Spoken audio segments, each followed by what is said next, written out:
Steve's got your intro. Wow, that was trippy.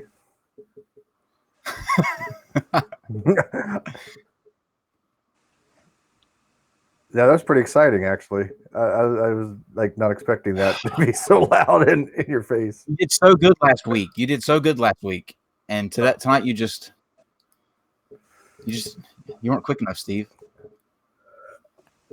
Yeah, usually they tell me I'm too quick. So welcome everybody. Last week he made me so proud. He was so quick whenever I randomly threw it to him. But I'm gotta keep him on his toes. You know about Steve.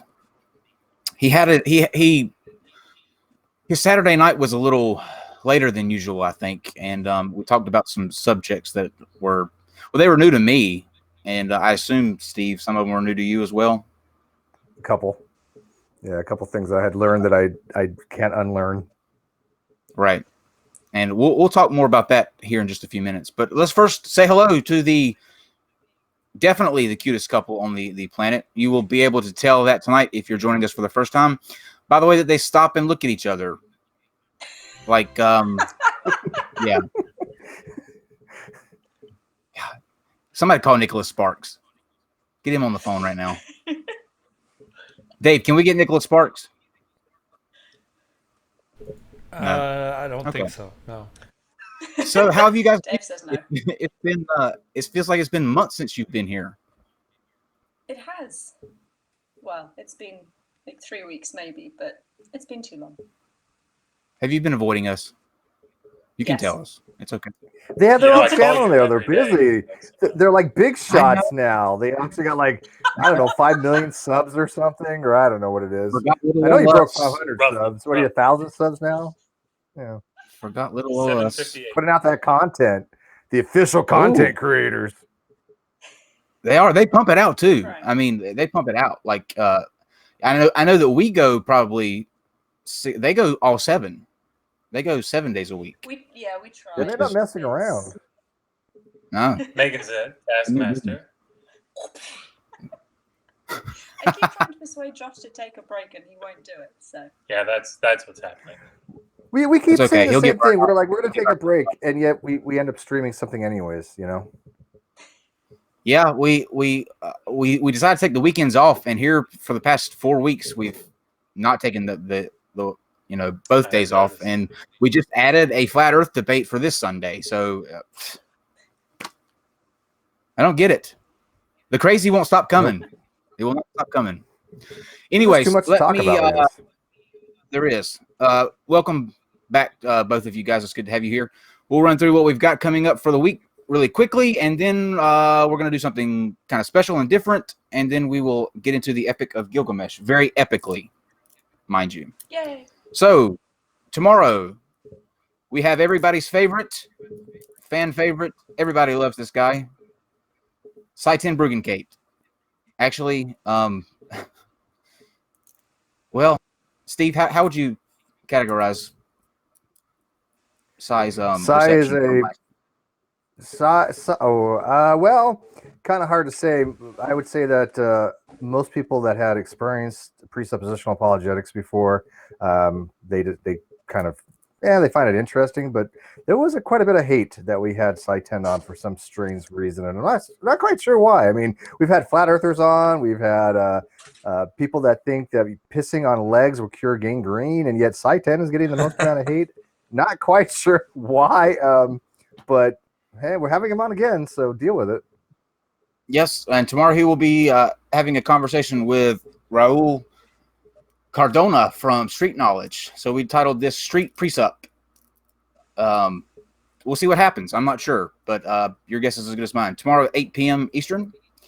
On Wednesday, Hugo and Jake from the Bible Reloaded will be with us at 8 p.m. also Eastern.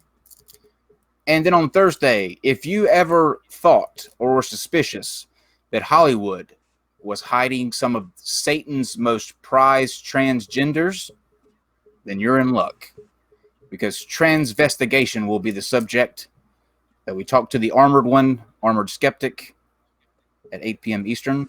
Can't wait for that. And then on Friday, Parallax Nick Great channel, very informative. He's got a fantastic 2-part presentation. The first part will be this Friday, and then the next part will be in October. This is the Hunt for Planet 9, and it's fascinating. He did a series of, I believe, 12 videos in all on his channel on this, and I binge watched them. So make sure you check us out for that. Don't forget, special announcement, we've got a conversation on the death penalty with David Packman on the 16th of October at 8 p.m. Eastern. MythCon. Make sure you get your tickets for MythCon September 22nd. You can also win them here. And finally, our podcast is back up, the second season. We're on tomorrow will be episode number 31. We just did episode number 30 today. And you can get us on Spotify, iHeartRadio, Google, iTunes, Stitcher, TuneIn, any streaming platform. If you don't want to see our beautiful mugs, then you can listen to us anytime, anywhere. Yeah. I almost got it down. I almost sound like, I feel like Billy Mays, you know, the OxyClean guy. He's dead. Every time. I know he's dead. So he's not sounding wait, like much. But wait, there's more. But there's more. Jesus. Are you grumpy today, Steve? You look grumpy. No, I'm not grumpy. I'm just saying he You're like doesn't talk much now that he's dead. I have been waiting for so long to use that word, curmudgeon. That's a great word, because I am like a It is typical a great word. curmudgeon. Yeah. You're a curmudgeon. Okay, so we've been getting some messages and comments and people emailing us saying that they wanted to have a little segment on this show between Steve and I where we talk about topical things, you know, just randomness, and of course our guests are invited to get involved in the conversation, but people just wanted to for some reason hear Steve and I's opinions on things. So we decided we would start a 5-minute segment at the start of each show, and we're going to call this segment the go ahead, throw it up there, Dave. The Red Herring Report. And we have we're doing kind of like a little partnership with the guys at National Day Calendar, because I think that some of the days that we celebrate here in this country, you know, Owen family, have you ever woken up and seen the Today Show where they're talking about today is National blah blah blah Day, you know, Pineapple on Pizza Day, just random days. So I reached out to Marlo, who's the guy. Besides those. Oh, well, I can tell you. I reached out to Marlo, the guy that owns National Day Calendar, where they get all these from, and he has a committee that goes through tens of thousands of submissions every year, and this committee selects a set number every year. And basically, what we've kind of worked out with them is we're going to do a when we can and when it's relevant. And I told him that it's going to be satirical. Like, I'm not going to be promoting, so to speak, these days, because some of them I'm going to be tearing into just because they're so ridiculous. But he was fine with that. And we'll also learn about some of the days that got rejected. When that time comes, we'll do a segment on the process of how those days are selected, the committee that goes through, the ones that they choose. And I'm going to try to talk him into actually giving us a day of our own. That's a pipe dream that I have. We'll see if it comes to fruition. But today is National Just Because Day. And it is just like you would think. It's a day that you can do anything you want just because. And to me, that's every day. So I don't see this being anything special. But briefly, the history of this is their research indicates that National Just Because Day was created by Joseph Goodwin of Los Gatos, California in the late 1950s. It began as a family holiday and has grown into an annual celebration across the United States. They even have directions on how to celebrate National Just Because Day, and you will never guess how you're supposed to celebrate National Just Because Day. Any guesses? No. Does it involve pineapple hats? Just because, why not? Sure. No, just because. Literally do something just because. So I I got some messages over the past couple weeks, very randomly. I get random messages either through the comments or through like Facebook or Twitter, and people were asking me if I have. As well.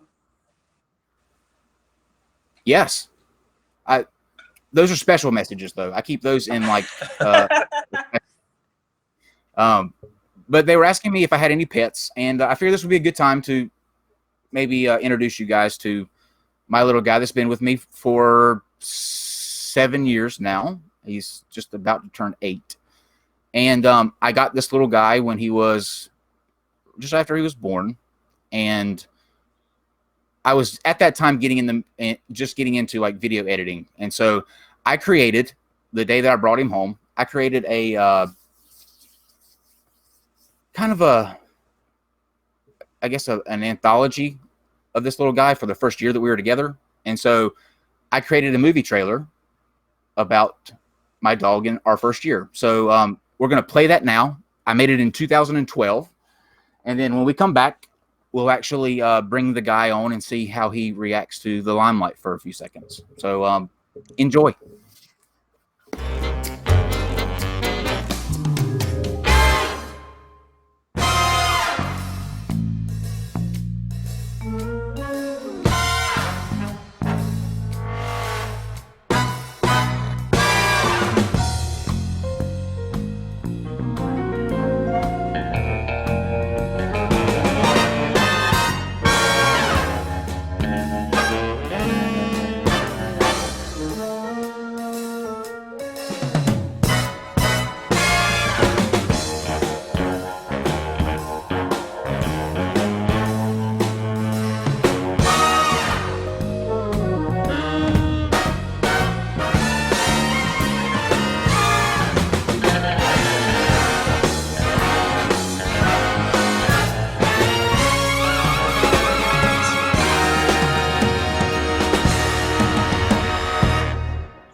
And here's Archie now. He's pretty cute. Looks exactly like Size Strike. He's probably 30 pounds overweight, but that's okay. Okay. Is he related to Size Strike? Like cousins or something? Probably. While I take him back downstairs, please, Digital Hammurabi, will you introduce yourselves, your channel, and what you guys specialize in? Sure. So, hi, I'm Megan. This is Josh. Our channel is Digital Hammurabi, and we specialize in Mesopotamia and the study of the ancient Near East. Josh got his PhD 2 years ago. Sure. Probably, yeah, we're going with 2 years ago from Johns Hopkins. I am still studying because I just am. I'll be there for another couple of years and then I'll be done. And we do Sumerian and Akkadian, and Josh does a lot of Hebrew and ancient art and literature and just a whole bunch of really cool, interesting stuff that amazingly other people seem to be interested in as well. I always thought it was just us. And it's not, which is amazing. Yeah, so I mean, I guess our big goal is to try to make this sort of out there, esoteric ivory tower stuff accessible to regular people.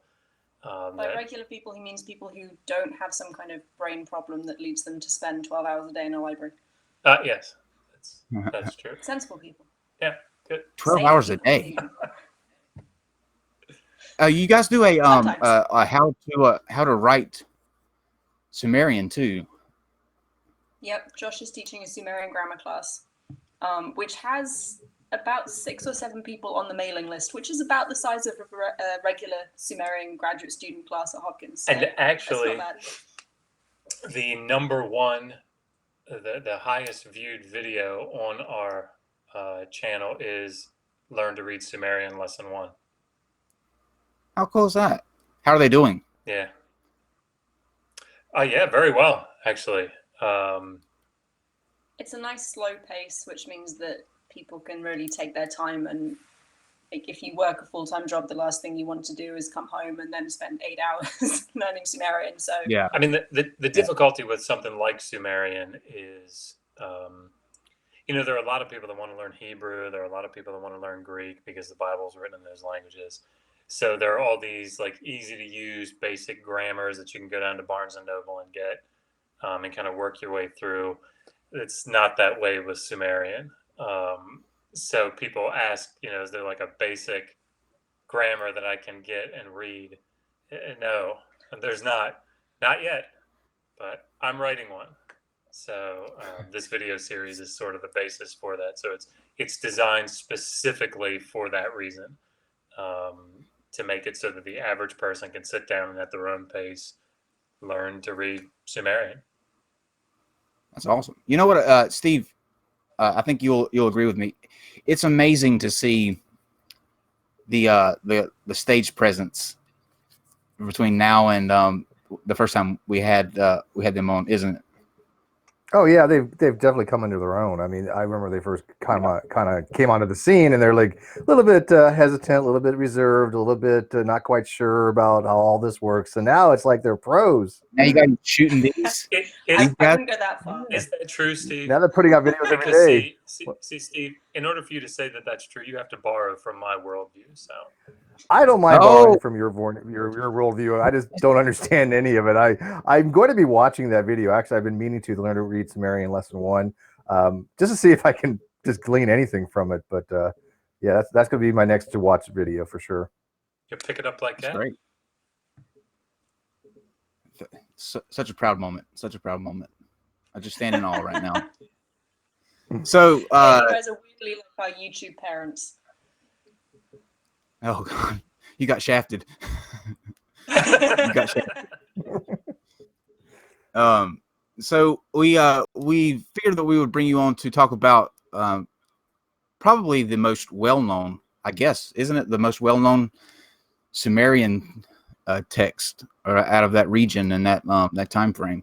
And since we talk about religion, although we've kind of veered off from that in a while, but I think it's something that not a lot of people know, that Noah actually was not the first wave rider or wave runner in the ark. Does that work? I think it works. It was actually the Epic of Gilgamesh, and I think that not a lot of people know that story is actually a version of this one. And so I thought it might be cool to kind of go through the Epic of Gilgamesh and touch on the parts that are similar to that story and where it may, get where Noah's flood may come out of that, and then the parts that are obviously different for that culture. So yeah, I leave it to you guys, the maestros of ancient Mesopotamia, to put us on a boat and take us sailing. Sure. Mind if I give like a little?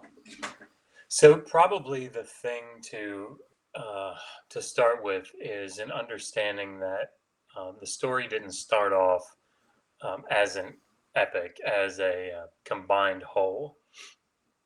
So we know that it dates at least to, if not earlier, the beginning of the second millennium BCE. And these, when you read through the Epic of Gilgamesh, which is an Akkadian text, in Standard Babylonian, Akkadian from, the late second millennium, maybe the 12th, 11th, 10th century, something like that. That's somebody that's come along. It's attributed to a scribe who has taken these somewhat disparate Sumerian stories, at least originally Sumerian stories, and crafted them into this continuous narrative with a sorry, our cat is pulling at something. So originally, the king Gilgamesh, he was the king of Uruk, down in southern Mesopotamia, and probably was a real king. We have decent evidence for him. I don't think that it's conclusive. I was actually pushed a little bit on that a couple of months ago, and I had to say it's not conclusive, but we do have decent evidence that a Gilgamesh did exist. and that he was a king in Uruk, but certainly he became a legendary figure. And was then worshipped as a god at some point as well. And stories developed, individual stories developed in Sumerian about him. And in addition to these stories about Gilgamesh, so Gilgamesh and Aga, Gilgamesh and Huwawa, who in the Akkadian version of the epic is Humbaba, Death of Enkidu. the death of, Gilgamesh Enkidu in the Netherworld, the death of Gilgamesh, all these other stories are sort of floating around in scribal schools in Sumerian. And in addition, we have what's called the Sumerian flood story. And the Sumerian flood story features a guy named Zut-Suja, and he's your early Noah character. And again, he's, the story at least dates to the early second millennium, maybe earlier, but that's what we know. And these Sumerian stories were likely in maybe the 18th century BCE, initially crafted into an Old Babylonian epic. So an epic from the period that's called the Old Babylonian period. So that time from about 2000 to 1600 BCE. And we have fragments of it. We think there was an epic in that time. But by the time you get to the end of the second millennium, and please jump in and stop me at any moment, I know you will. It has been crafted into this masterpiece, really, called the Epic of Gilgamesh in Akkadian, and it has a very clear. It has what I consider, and I think many consider to be a clear set of lessons isn't the right word, but points that it's trying to get across, emphases that it has, and it incorporates not all, but many of these early Gilgamesh stories that were in Sumerian, and it brings in this Sumerian flood story. It's done in a way that it doesn't look like it's haphazardly thrown together. It all fits together actually very neatly. And so I think before we get into the actual story, I thought it was probably a good idea to sort of give the background to that. So the stories were originally in Sumerian at the latest early second millennium. And they came into Akkadian. They were translated into Akkadian because Sumerian died as a language, as a spoken language, and Akkadian became the common language at the time. And so they were translated into Akkadian and brought into probably an early epic form. But this epic form was developed in the late second millennium, and it's what we see today. So if you go down, see that for a second. If you go down and buy the Penguin Classics, Epic of Gilgamesh, that's primarily what you're going to be looking at is the Standard Babylonian, second millennium, late second millennium, Akkadian Epic of Gilgamesh. So, and who wrote it originally? So it's attributed to a scribe called Sinleki Unini, who may or may not have existed. He's kind of like a semi-mythological ancestor of a lot of scribal families. They kind of say, oh, we can trace our lineage all the way back to Sinleki Unini. And the tablets, some of the Gilgamesh tablets we have say this was written by Sinleki Unini, but we don't know for a fact if he actually existed.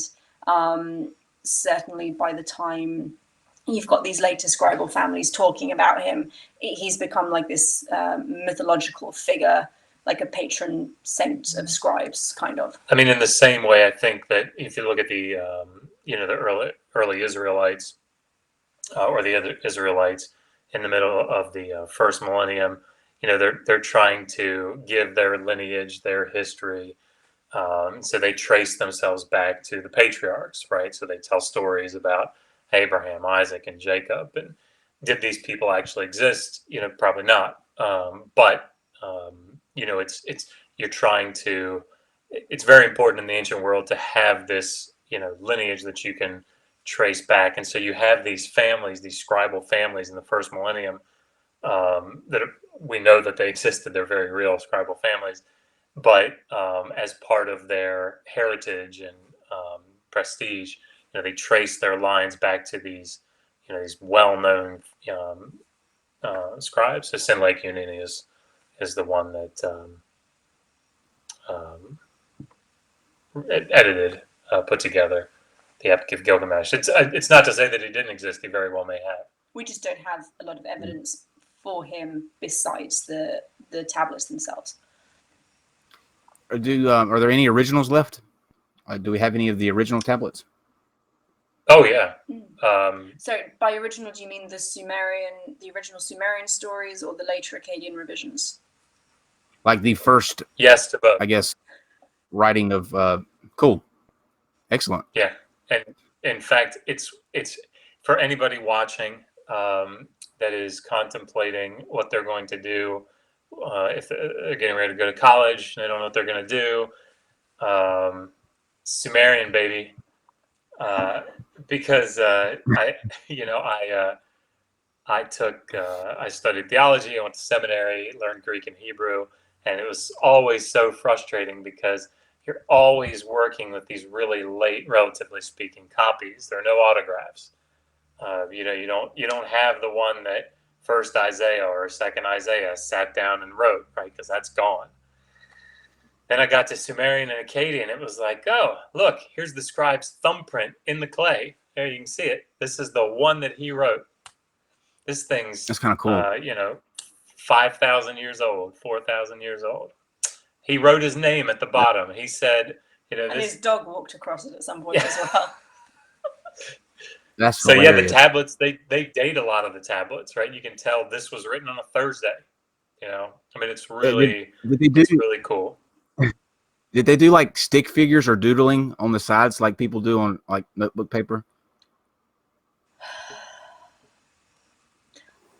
I can't There had to be some. think of any off the top of my head. There is a so I would suspect you wouldn't find much of that. There's a literary text called School Days that was edited by Samuel Noah Kramer, and it's the story. It's a literary account of a boy's day at school, and if you hear the story, you wouldn't expect him to doodle. You get beaten. Yeah, the story is that he goes to school and his teacher says, "Why didn't you write that correctly? I was caned. Why did you speak out when you weren't supposed to? I was caned. So no hangman or you anything came out like the that. hallway when you didn't have a hall pass. I was caned." So They had hall passes back then? That's wild. yeah. How did they fix their mistakes in these clay tablets? Like they didn't have like whiteout or something. I mean, how did they?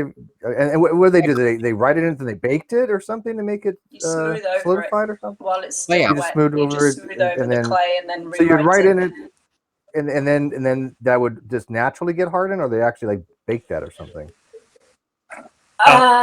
They would fire some. Yeah. They would sunbake others. Probably just put it in the oven. If you picture it, if this is the size of a tablet and this is a stylus, if you were to go get some Sculpey, moldable, bakeable clay from Michaels or Joanne Fabrics or whatever, don't judge me. And you form it into like a shape like this, you can actually take a chopstick and kind of sharpen it down, and you can impress wedges into the clay, and then if you mess one up, you just sort of take your thumb and rub it, and it's like an eraser. It just smooths the clay out. And we actually have a lot of tablets where the left side of the tablet is it's a school tablet, and it's very clearly written in this beautiful Professional professional calligraphy almost. right. You could tell that the teacher wrote the left-hand side, and then on the right-hand side you have these sort of, ill-formed attempts to copy what's on the left. And if you look at it from the side, you'll see that this side over here is very thin, because what they did is it was a practice tablet. This side stayed the same, and what they would do is they'd copy it out, and then they'd erase it by smoothing it out and then write it again. It's called a palimpsest. And so you have these very thin half over here where it's just been rubbed down. That's very green. That's very renewable. They were Yes. forward thinking. But my question is, do you have any tablets of like the school kids with one passing to the other? Do you like me? Check yes or no in the little tablets. And how would you pass a tablet?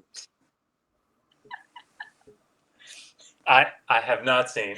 I haven't. I wish I had, but I haven't. But they may exist, and the Illuminati are just withholding that information. They probably just sent text messages. You probably just sent text messages. It's a lot easier. But it's not to get off on too much of a tangent, but one of the really cool things about this is that you don't just have the tablets themselves. We have oftentimes their archaeological contexts. So from the city of Sippar, for example, during the Old Babylonian period, we actually have dug down and found what we know to be a schoolhouse. And it's a private home, but there's actually it's not a pit, but it's like a drum. That's not, but a place, a little place where they would recycle the clay tablets. They'd put them in there, let them soak, and then they everything would smooth out, and then they could reform the clay. And we have House F in Nippur, where we had thousands and thousands and thousands of school tablets. And I did my part of my dissertation on scribal education, so I know a little bit about this. That's why I'm waxing on and on about it. Please feel free to stop me. Well, no, you're. But my question is before we move on, I'm fascinated about the how did they get left? You know what I mean? Like when that society kind of died out, I guess. And the tablets that you guys found, what kind of condition and locations do you find them in? Are they stored somewhere? Are they just kind of scattered around everywhere? When people left this area, did they purposely leave these tablets behind, or what happened there? Yes and no. So you find tablets in all kinds of different places. I work on royal inscriptions quite often. Those are inscribed on stone or metal tablets, which are buried in temple foundations deliberately as a ritual act. You also find a lot of old, trashed clay tablets used as fill for building houses. So to level out the ground, they just throw pottery and broken tablets down and make the ground level before they built up. So we find a lot of stuff in there. You also find old archives, old documentation that people kept and then either moved out of their house and didn't take it with them because it was no longer relevant, or had to leave in a hurry because of war and didn't get to take all of their records with them. There's also a lot of palace archives. I'm thinking especially of the stuff from the palace at a place called Mari, which is around Syria on the Euphrates. That palace was razed to the ground by Hammurabi, and then his soldiers went in and packed up all the tablets they could find, because it was quite important diplomatic correspondence that tells them who their allies are talking to and who their enemies are talking to. They boxed all this stuff up and labeled it, and they took the stuff they wanted and left the stuff they didn't. So we have the correspondence basically that Hammurabi didn't want because it wasn't useful to him. And a lot of this literary stuff also comes from Ashurbanipal's library at Nineveh. I don't actually know. I think we should. I mean, the other thing that's really important is it's somewhat morbid, but destruction is an archaeologist's best friend, right? So when there's a fire, that's really good news, right? It Bakes all the tablets. Yeah, because it's not papyrus, it's not paper, it's clay. Right. And so heat is But awesome. they had papyrus back then, though, right? I mean, papyrus has been around for 5,000 years, Mhm. right? I mean, Mhm. why Just why not why did terribly readily they use available it? in Mesopotamia. So Yeah, and is it there are other things that we use, availability? like wax Availability was more than anything writing else. Hmm? It was due to more availability, lack of availability of the papyrus. Yeah, I mean, I suspect. I mean, papyrus is very, relatively speaking, difficult to make, Yeah. right? There's cutting the strips and then soaking it and aligning it and then letting it dry, and then it's not easy to write on. And again, it's something that's not as durable. And of course, clay is you find a loam pit or something, and you're good to go. So it's easy. If you're writing a receipt or something, let's say Megan, I'm at the temple and Megan has to pay her taxes and she comes and she has to give me 2 sheep and a goat, right, in order to pay her taxes. Well, I'm the scribe at the temple. I've got to write a receipt for her so that she can prove later I paid my taxes. Here's the receipt that shows that I paid my 2 sheep and 1 goat. And I, as the temple scribe, need to keep track of how many sheep and how many goats we have. And I don't want to go out in the field every time and go 1, 2, 3, 4, 5, 6, 7, 8, 9. Stop moving, 7, 8, 9, 10, 11, 12. So what I have to do as a scribe is I have to get a tablet, and they're not terribly big, a lot of these things, and write Megan Lewis, 2 sheep, 1 goat, signed Josh Bowen. Here, Megan Lewis, 2 sheep, 1 goat, signed Josh Bowen, Temple Archive. And then what I would do after I get a bunch of these little tablets, and they're all in a pile somewhere, I would take a big tablet and I would neatly draw these cases, and I would transfer all the information from the individual tablets onto this compilation tablet. And now I've got this big tablet instead of having all these little individual tablets. So you have a master ledger. That's Yeah, right. That's exactly right. They would have loved the iPad back then, wouldn't they? Oh man. Could have come in handy, yeah. So what is the before we move on to the back to the epic, what is the most scandalous or surprising thing that you guys have found on the tablets? Like the most, either gossip worthy or just completely shocking, like somebody wrote this down. They had to have like a National Enquirer tablet back then. That's what I'm getting at. Like, did they have a Bat Boy tablet? The good fake news. No, they had. I like personal letters the best. There was one that I translated in like maybe my first year of Akkadian, and it was this guy writing to a relative, basically saying, "The rats you sent me were delicious. Please send more." Which was amazing. Okay. And then there's it was great. I was like, "Oh, rats, cool, okay." And then my They were other delicious. favorite. They were supposed to be pets. That would have been Frank, funny. what are you Get a doing? response. Yeah, they were pets. What are you doing? They're so good. And then there's a group of letters that I think I talk about every single time I'm on camera, called the Old Assyrian merchant letters. You were going to write your dissertation on it. I was. They're my favorites. But they're letters sent between merchants and their families. They were separated by like 6 months travel. And there's a lot of them from wives who were left at home writing to their husbands, basically saying, "You need to send more money. I don't have enough money to buy food. We can't buy lamp oil. When are you coming home?" I like those ones. Things haven't And changed. the Amana letters, which are my third favorite, I guess, because you get things like the king of Assyria or the king of Babylon writing to the king of Egypt saying, "I had a cold last week and you didn't come and visit me. Why don't you come visit me? What gives, dude?" Or "You didn't come to my housewarming party.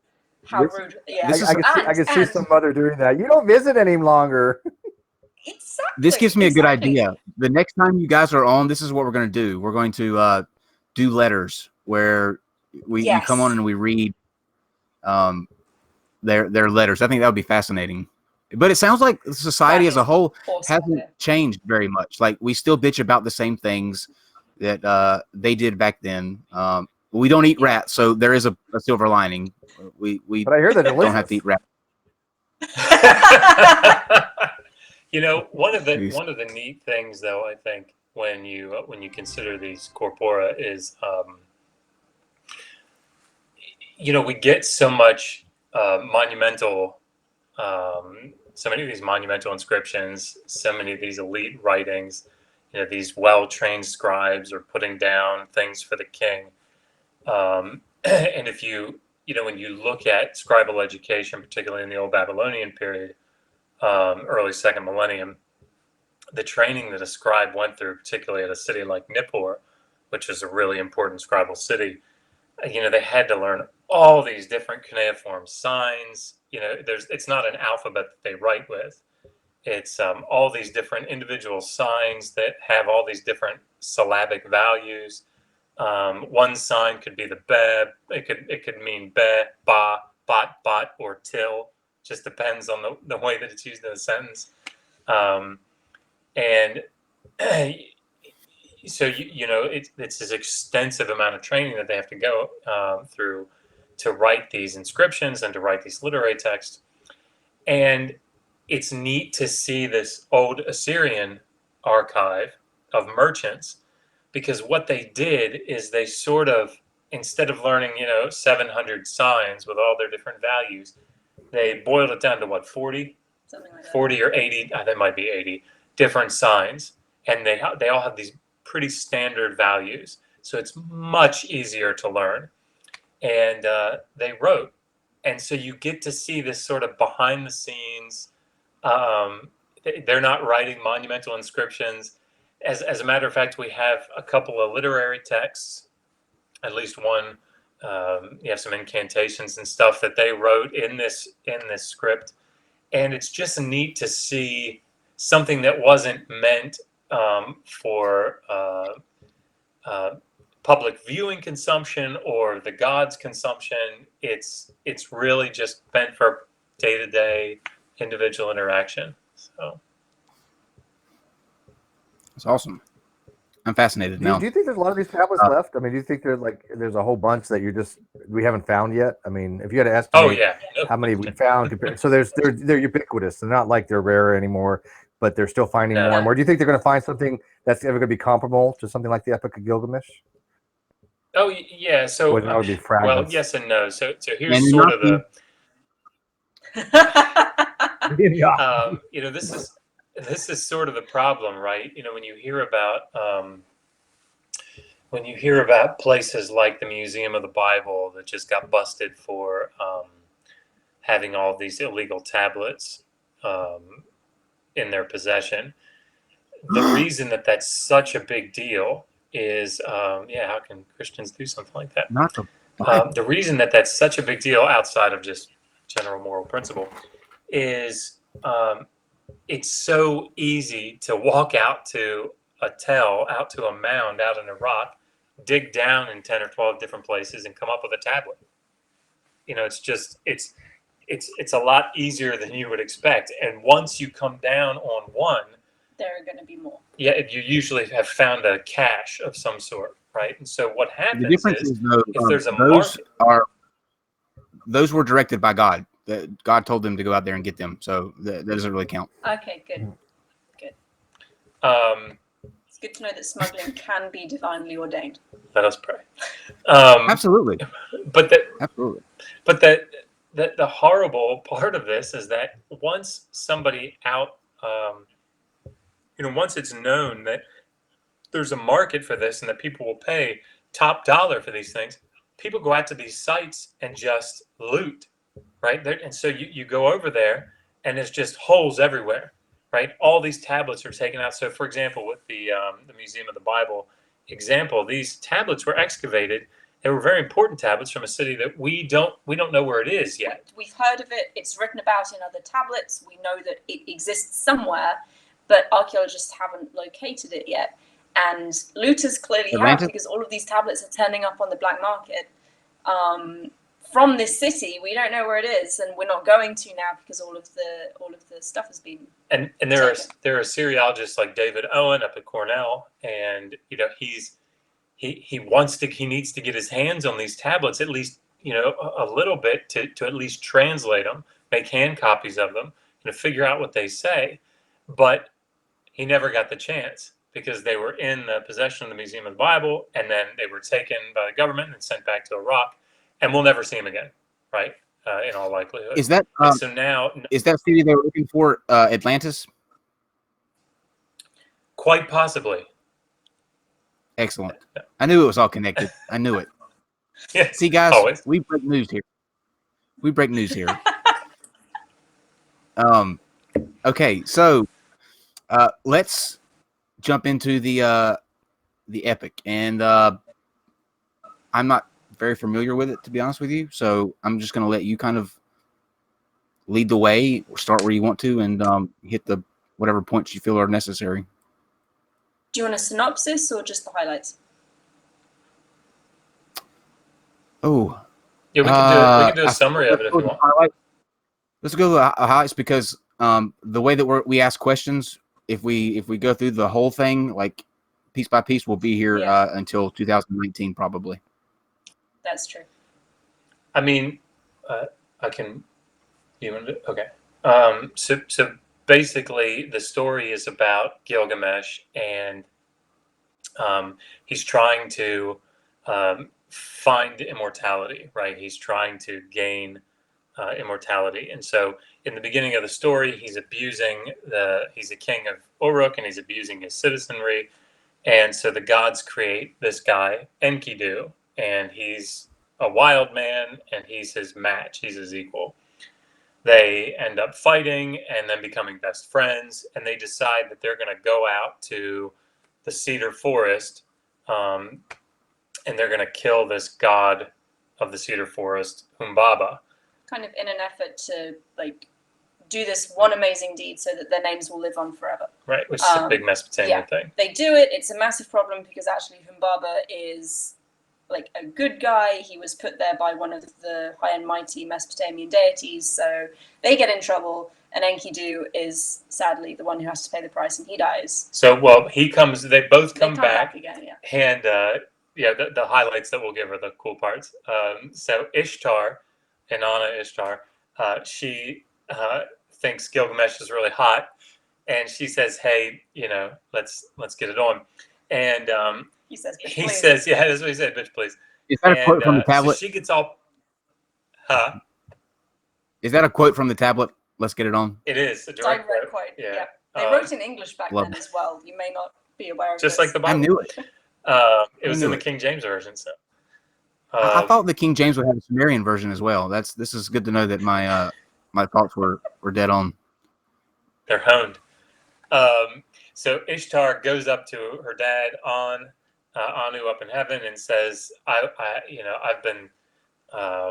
He dissed me. Yeah, he dissed me. Give me this animal called the Bull of Heaven, and I'm going to bring the Bull of Heaven down, and it's going to destroy Gilgamesh and Enkidu. Well, of course, when she does, Gilgamesh and Enkidu kill the Bull of Heaven, and they rip off part of its body, its haunch, and throw it at her. And so this is just too much. They've killed Humbaba. And for anyone who knows anything about Ishtar, that is a bloody stupid thing to do, because she is vengeful and mean and destroys mountains and kills people, and the guy she married ends up being sent to the underworld because of her, and it's just a very, very stupid thing to do. Which part did they throw at her? I think that's important. The haunch. Yeah, the haunch. I always they could have done better. To be the testicles, but it's not. Yeah, it's not. It's funny because when they throw it at her, she gathers all her priestesses around, and they all pray over it and anyway, mourn it. Anyway, if I was a scribe back then, I would change the body part that they threw at her. Yep, me too. So the gods decree that Gilgamesh is too important to die, so Enkidu is going to die. So when he does, Gilgamesh realizes his own mortality, and he weeps over Enkidu for 7 days. And the text says he weeps over him until a maggot falls out of his nose. And at that point, he goes on this journey to find Utanapishtim, who is the Noah character. And, if you look at something like the Babylonian map of the world, we did a daily data video on this for anybody watching that wants to see it. It's this rendering it's this map that they put in a clay tablet that has Babylon at the center of the map, and then there's a circle around it that is the ocean, and then there are these points that go off, these mountainous regions that go off, that are called the Nagu, that are just these regions. And on one of them is Utanapishtim. He's the distant one. He's at the edge of the world, right? At the other, sorry. No, I was just going to say he's the guy who survived the flood and was given immortality by the gods as like a reward for being amazing and wise and not dying like the rest of humanity. And that's the reason that he's such an important figure to Gilgamesh, because Gilgamesh is going to go find him and say, how did you get the gods to give you immortality? I wanted to. Yeah. Because now he's tried to get fame through doing these mighty deeds. That has backfired. He's lost watched his best friend. Right. His brother has died in front of him. Yeah, and now death is staring him in the face, right? Mortality has gripped him. So he goes on this journey. He goes through the passage that the sun god Shamash takes every day. He races the sun, and he gets to the end of the world, the edge of the world, and to the bar that's out there, which is what you would expect at the edge of the world. And doesn't get drunk, which is what I would have done. Yeah, and the barmaid, Sidori, right? The barmaid says, "Look, there's a boat that can take you across the water to where Utanapishtim is, and it's this boat is manned by Shanabi, and Shanabi has these stone men. It's really bizarre. These stone men that push the boat, right? Because the boat has to cross the waters of death. Yeah. If you get in the waters of death, it's kind of like the Greek idea. If you get in this water, you will die. Yeah. So stone men can't die. They can just push the boat through the water. Makes perfect sense. So like Gilgamesh, the whole what you see throughout the entire epic is that Gilgamesh is this. He's a fucking moron. Yeah, he's young, impetuous. He doesn't think things through. So he finds Shanabi and the stone men, and he falls on them and destroys all the stone men. Great. After having been told this is your only way to your destination. Sounds like me. This is the water too? In ancient Babylonian, right here. If you jump in the water and die, does your soul get trapped as well? Don't know. Some myth of the water, really the water same entraps conception the of soul. I don't think that there was the same understanding of a soul. Yeah, it probably just would have been a death. A trip to the nether world. Yeah. Was this world flat? Yes. Yes. Just like the Bible. Checkmate. Just like the rest of the ancient Near East. There you go, Globetarbs. So Shanabi says to Gilgamesh, all right, look, there's a way that we can do this still. Go cut these long poles, 300 of them, and we can punt along, right? The problem is that the reason you need 300 of them, if you've ever punted, you push down on the pole, but then you got to pull it back up, and that means you touch the waters of death. So what he had to do is he had to take a pole, punt forward, and then just drop it and grab the next one. Anyway, so they make their way across the water to death, and they reach Utanapishtim, and Utanapishtim tells the story of the flood. And we can go into more detail about that. It's complete with humanity is too noisy, so must be exterminated. But I mean, we can, if you want, we can. Since we're going to do that in detail, we can come back to that. So he tells the story of the flood. Go ahead. I'll finish it. We're almost done. Sorry. Sure. So he tells the story of the flood and says, because of I survived the flood, the gods convened in an assembly and decided that I was going to get immortality, and they placed me out here at the edge of the world. So, you can't get the gods to convene for you. Anyway, You can't do what I did. yeah. So there's this whole thing about going to sleep. It doesn't matter anyway. So Gilgamesh is getting ready to leave, and Utnapishtim's wife says, "Don't send him off empty-handed." So Utnapishtim says, "All right, look, there's this plant of life that it's down under the water. I'll tell you where it's at. If you get it, it will rejuvenate you." Right? So Gilgamesh ties stones to his feet, goes down to the bottom of the water, grabs the plant of life, comes back up, and impetuous and stupid as he is, he says, "I'm not going to try it right now because I don't really trust Utnapishtim. I'm going to take it home and test it on the old men there. I'm gonna give If it to they become young, then I also will eat it."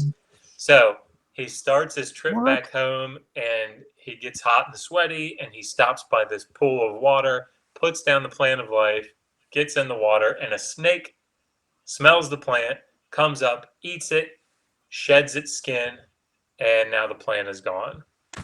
And so What a dummy. Gilgamesh, yeah, it's very anticlimactic, honestly. Because he ends up back at Uruk on top of the city walls, Yeah. just gazing out at his kingdom. The important thing about the story, though, is that in the beginning it says, look at the walls, look at the city, look how well formed it is. Look at the tablet box that holds the story of Gilgamesh. Take it out and read it and hear about, the troubles and whatever.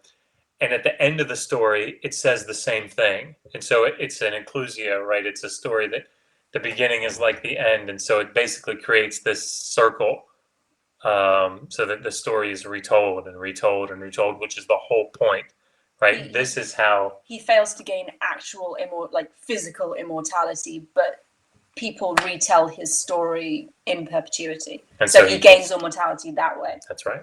That's poetic, almost. It is. Yeah. So, Um, yeah, go ahead. I was gonna ask, are there parts to this story that are true or based on truth?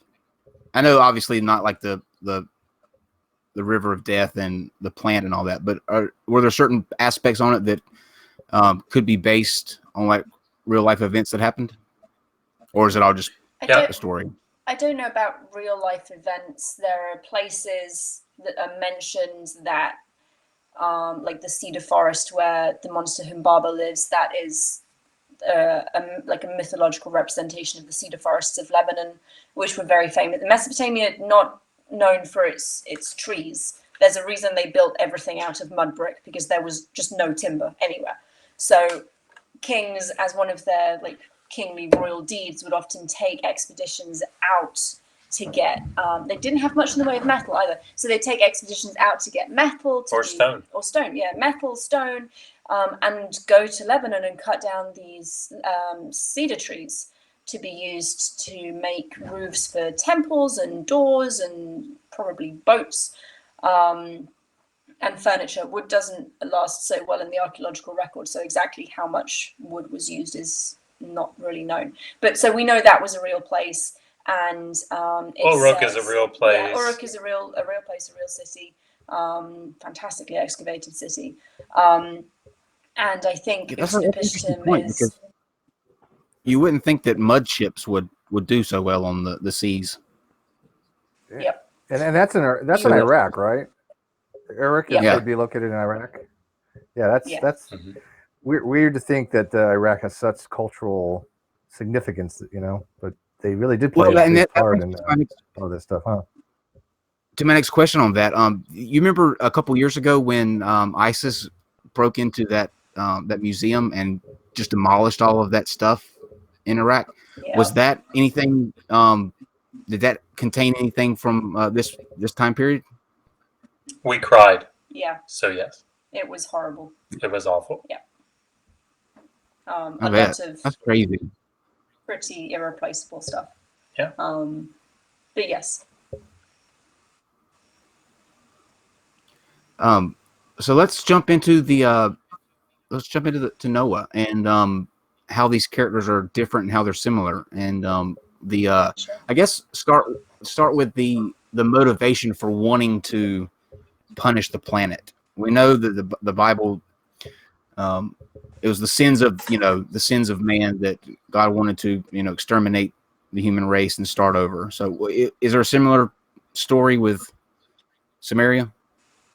Kind of. So it's Sumer and Mesopotamia don't really have the same idea of sin that is so evident in the Christian Bible.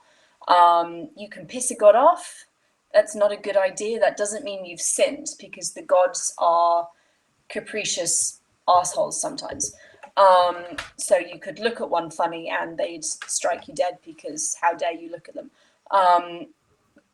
So a lot of The gods were very much like the people. yeah, they were just people Which was the point. with amazing Like Greek magical powers. mythology. It sounds like a lot like Greek mythology.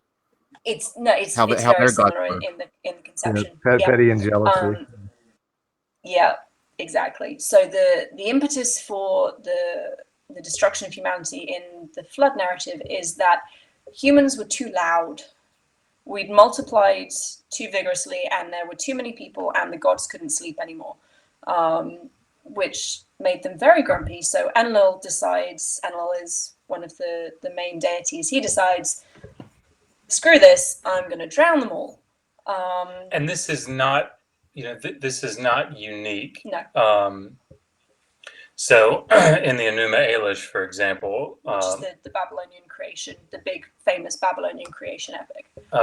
There's this roiling that takes place inside of Tiamat, and all the gods are really disturbed because of the noise, and it's all this commotion, and so this idea of there's this bothersome noise sort of thing.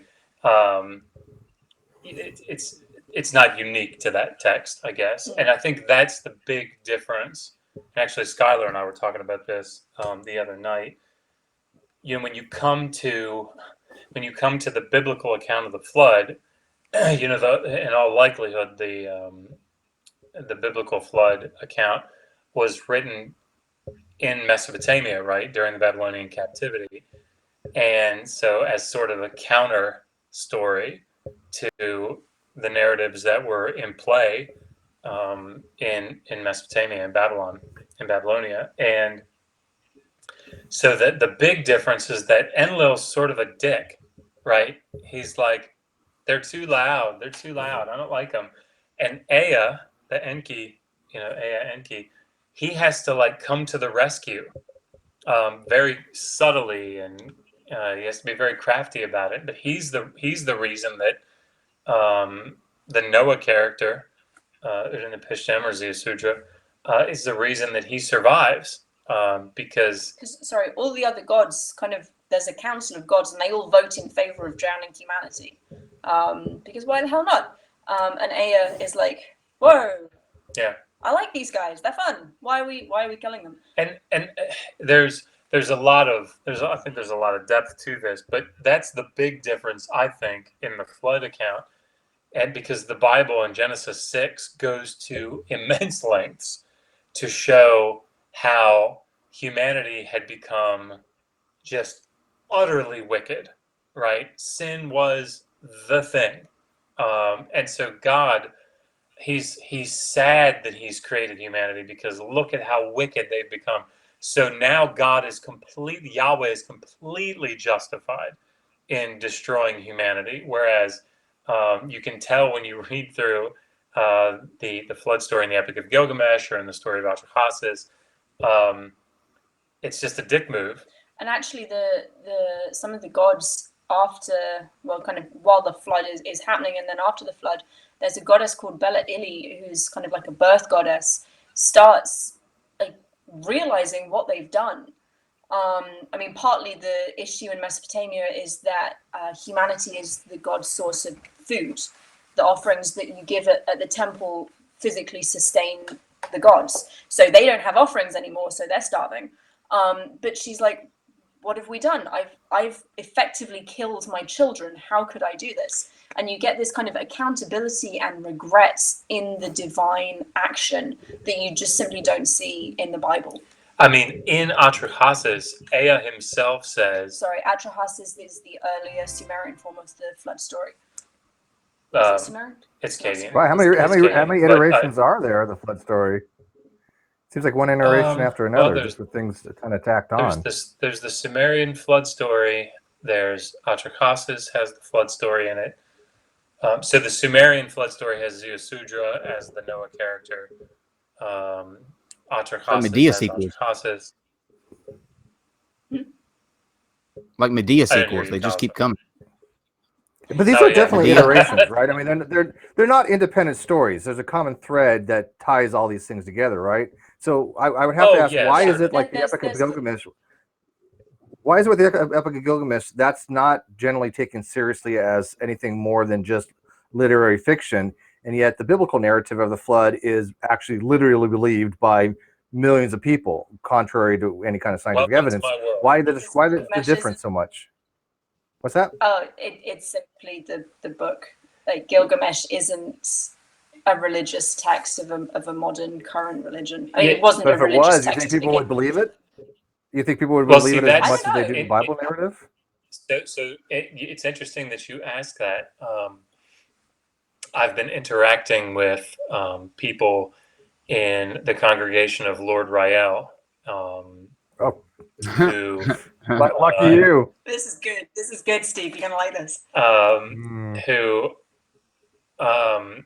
you know, the belief in the congregation is that, and they're nice people, but Megan's holding back. Sorry, but the belief in the You can feel it. congregation is that in January 28th, 2011, the power of God returned and came upon a guy, I think out in Chicago, named Raymond Elwood, and he became Lord Rael, Raymond Elwood.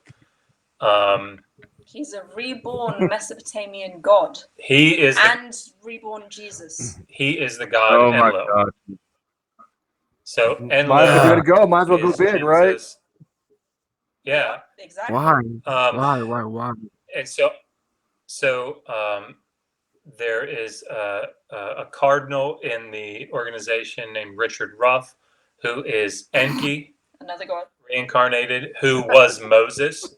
So Enki is Moses, is Richard Ruff.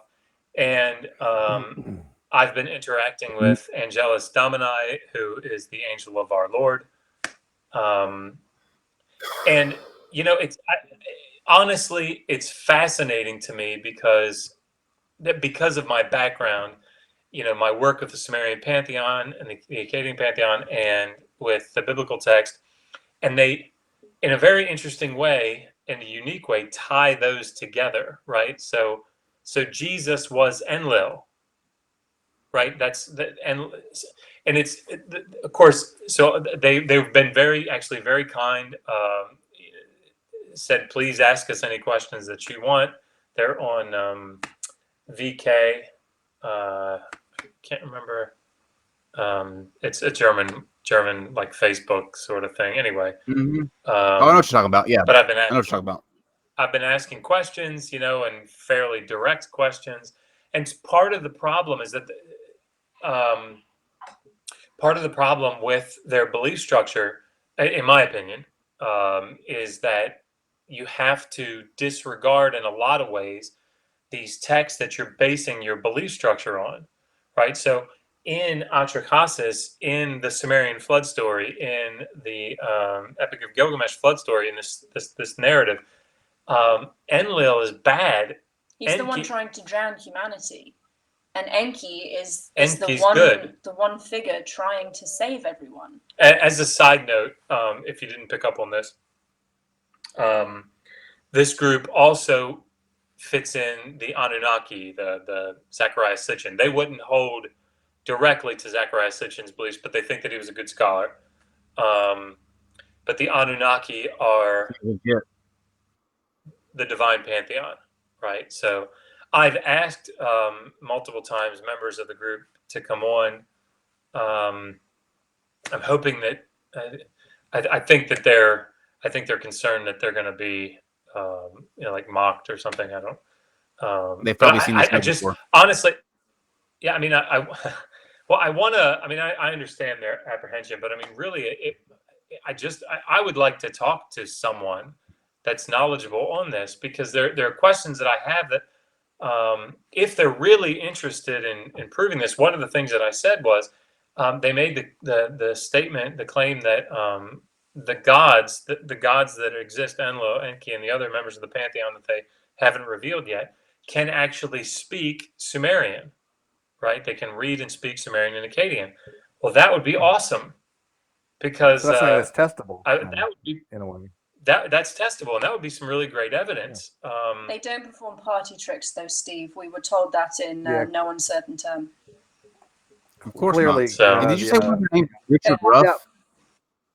Yeah. Yep. Now, do you actually think that Echidnu and Moses, that's where the story of Moses came from, or do you actually kind of think there was an actual guy named Moses, or do you think that's just a derivation of Echidnu? Oh, I think it's No, probably Moses. a derivation of Sargon. Well, they're probably all part of this. Right. So there's a king called Sargon, and there's a text called the birth legend of Sargon, in which the king is born in secret and then placed in a reed basket, sealed with pitch, and sent down the river. And that predates all of the Moses texts by quite some way. I mean, I don't know the. Oh, sorry. Sorry, I wanted to go back to your question, Steve, briefly, of whether people actually would believe this story in the way that they believe the flood story in the Bible. I don't know, because Gilgamesh wasn't a religious text in the time it was written, but there is a group in Finland who have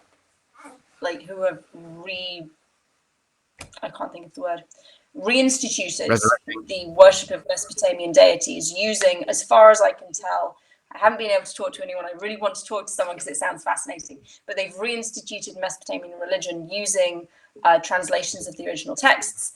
And they are building a ziggurat in Finland, which is super cool and amazing. And I want to go there and see it. What is that? Sorry.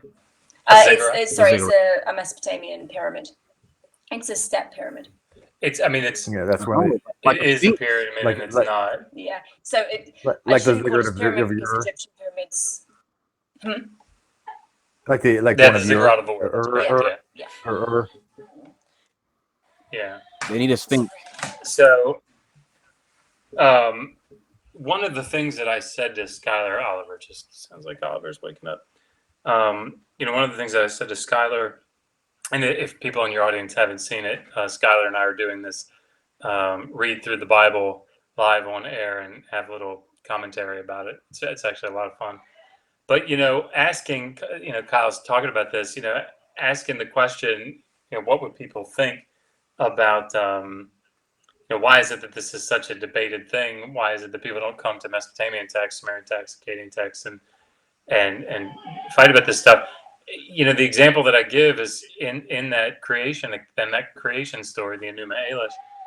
It talks about slicing Tiamat in half, the sea goddess, and throwing half of her body up into the sky to create the heavens, and then throwing the other half of her body down for the earth. And then Marduk, the god, takes her eye sockets and uses them to create the sources for the Tigris and Euphrates rivers. But nobody goes and tries to figure out using like geological means where exactly an eye socket would figure in at the head of the Tigris River, right? Nobody would do that. Are you sure? That makes sense to me. Well, nobody does it that I know of. And that seems stupid, and that would seem silly to a Christian if you brought them in, like a fundamentalist Christian. They would say, well, of course, that's ridiculous. But it's no more ridiculous than some of the things that, of course, you guys see all the time. So, Absolutely not. My question stems from when it comes to his instructions on building the ark and then stocking the boat that he's gonna be on. What were those like? Are they similar to the Bible, or did he have a completely different? Number one, how old was he at the time that he built it? That's a big thing with the Bible. You had a 600-year-old man chopping down every tree in the forest building a boat. Yeah, I don't know. I don't know off the top of my head whether it's said how old Atrahasis was, but Atrahasis, the story is different in that sense. The boat is probably more of a square than it is a rectangle, or the Ken Ham depiction. But I haven't done studies on the dimensions of it. Mm-hmm. But one of the things that's strikingly different between these two stories is not only the fact that Yahweh is completely justified in destroying humanity, who is completely wicked, but the method that the Noah character employs while building this ark to be rescued. Of course, the Noah character, and we read a lot of this, of course, in the New Testament, but the Noah character is reported to have tried to preach righteousness and preach salvation, from this coming flood for 100 years. While he built this thing, I think that's the figure. So he's actively telling people and warning people and trying to, and of course the flood is a model that's used to talk about the coming judgment of the Messiah, right? So the same thing happens. Whereas in Atrahasis, or in the Mesopotamian flood story, it's sort of secretive, right? Enki, the gods make a pact that they're not going to tell the humans that the flood is coming, right? And Enki promises. Enki is the god of wisdom, right? And Enki wants to preserve this knowledge that he has bestowed upon humankind, and he does so through the Noah character, Atrahasis. And so he wants to save Atrahasis. So what he does, instead of going down and breaking the oath and speaking to Atrahasis directly, Atrahasis is standing by a reed fence. And Enki goes down, or Ea goes down and says, reed fence, listen to this warning, right? So he's telling the reed fence. He's not actually telling Atrahasis. Atrahasis just happens to hear it. That's funny. And so Atrahasis tells the people of Shuruppak, the city that he's in, that he's governing over, that Enlil and Ea have determined that he can no longer stay in the city, that he has to go down to the place where Ea lives, called the Abzu. And so that's why he has to build this boat. It's very duplicitous. And as a matter of fact, once he loads everything on, the boat, if you read the Noah account in the Bible, God seals the boat, the hatch from the outside, right? Divinely seals it. In the Atrahasis story, Atrahasis has to have somebody seal it. And so what he does is he tells this guy, hey, look, if you seal this thing up, you can have my palace. Nice. It's like, it's go ahead. This story is a lot more true to human nature, I think, and what you expect the outcome And there's in every shape. Isn't there also a part where he's after like 7 days they're looking for land and he sends out a dove to see if there's any land out there? Yep. Which is another parallel to the biblical story. I think it's a dove, then it's like a raven, then it's like there's like a couple birds that he sent out, swallow or something. Yeah. I think it's probably the most parallel, if you can say something like that, the most parallel. Were there animals on the boat too? Were there animals on the boat? Yes. Yeah, they had animals, grain. I mean, he was literally tasked, wasn't he, to build the boat, save his family, save these little baby animals. I think that's where Ken Ham got his narrative from, because when he was asking how they fit these animals in there, they were just baby animals. But I mean, there's a lot of parallels. I mean, I'm not big into the zeitgeist thing. I'm not big into the whole Horus and Jesus kind of thing. Those kind of stories, I don't see any relationship. But this has always been one that I actually did see a relationship, and I think there obviously is quite a bit of parallel between the Epic of Gilgamesh and the biblical narrative. I mean, those are legit things you can go look at and see. Okay, here's the story. Here's what it says. Here's the same thing with the biblical. They overlap quite a bit. How'd they get a T-Rex? Yeah, I mean, and it's not. Yeah, I don't think the that's, Epic of Gilgamesh had a T-Rex. You never can tell. No, and it's not just in the flood story where you have this overlap between the Epic of Gilgamesh and the Bible. In the book of Kohelet, book of Ecclesiastes, there are parallels. Kohelet says to enjoy this life by taking the hand of your wife and embracing your children and washing your garments, making them white. And these are statements that you can find parallel quite closely in the Epic of Gilgamesh. The papers have been written, about this. But when I think about the flood story, when you have this presentation of the gods acting so capriciously, acting so human-like, as you guys have said quite aptly, it's very easy to write a counter story to that, where you show that your deity, Yahweh, is not affected by these human traits. He is transcendent. He is the one that is above this, capricious. He may not be capricious, but he's thought judgmental. process.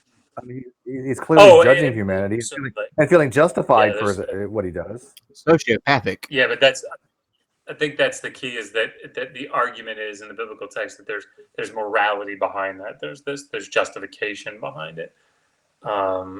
Whereas the gods are presented in a way that in the Sumerian text and in the Akkadian text that's not really an issue, right? Because these are, they're being portrayed in the same way that you would portray humans. They're just superhuman humans. That doesn't make any sense. It's more honest.